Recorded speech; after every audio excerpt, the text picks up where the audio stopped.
Imagine your body as a fortress, and its first line of defense is a shield called protective qi. But during winter or a sudden seasonal shift, a harsh combination of external wind and cold breaches the wall. In traditional Chinese medicine, this triggers a very specific crisis.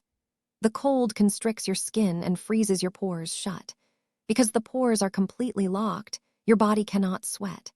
This traps the battle inside, leading to a high fever, a complete absence of sweating, a stiff headache, and intense, deep body aches. When a patient presents with this heavy, tight, frozen state, TCM practitioners historically look to one of the most famous, hard-hitting formulas in the classical canon, Ephedra Decoction, or Huáng Tāng.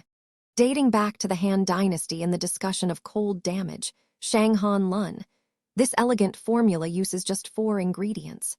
But the way they interact is pure strategy. Think of it like a coordinated military operation. The chief herb Jun. Ephedra Mahang 9 grams, this is the powerhouse. It is warm, acrid, and acts like a powerful general smashing through enemy lines. It forcefully opens up the locked pores to induce sweating, expels the cold, and frees up trapped lung qi to stop wheezing. The deputy herb Chen.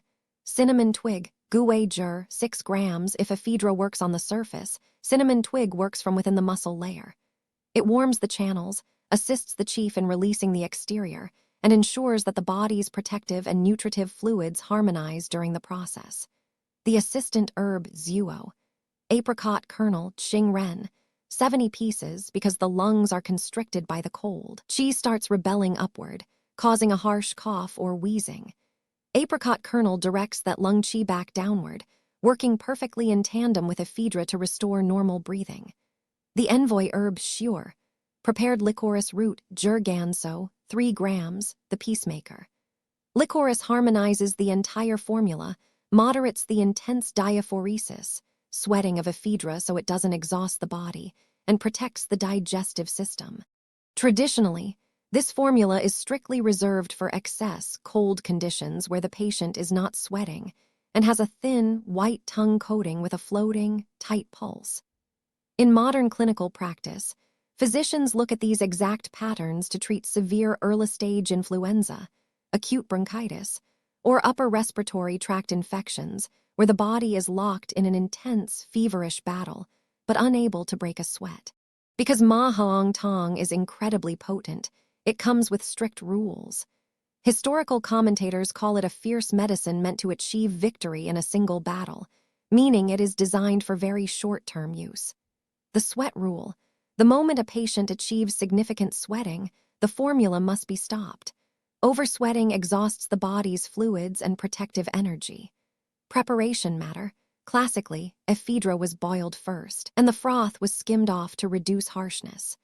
Modern guidelines suggest not decocting the formula for more than 20 minutes to preserve its volatile, aromatic properties. Contraindications. Because ephedra has strong adrenergic effects, this formula is strictly contraindicated for individuals suffering from hypertension, spontaneous sweating, or severe physical debility. It is the perfect example of how traditional formulas balance raw power with precision engineering, treating the body not by suppressing symptoms, but by unlocking the gates so the system can clear itself. Traditional Chinese medicine treats patterns, not just diseases. Huáng Tāng shows us exactly how ancient physicians used a targeted 4-herb strategy to restore harmony to a system frozen by external cold. If you found this breakdown helpful, hit that like button, subscribe for more deep dives into classical formulas, and let me know in the comments which formula we should look at next. Stay warm, and see you in the next video.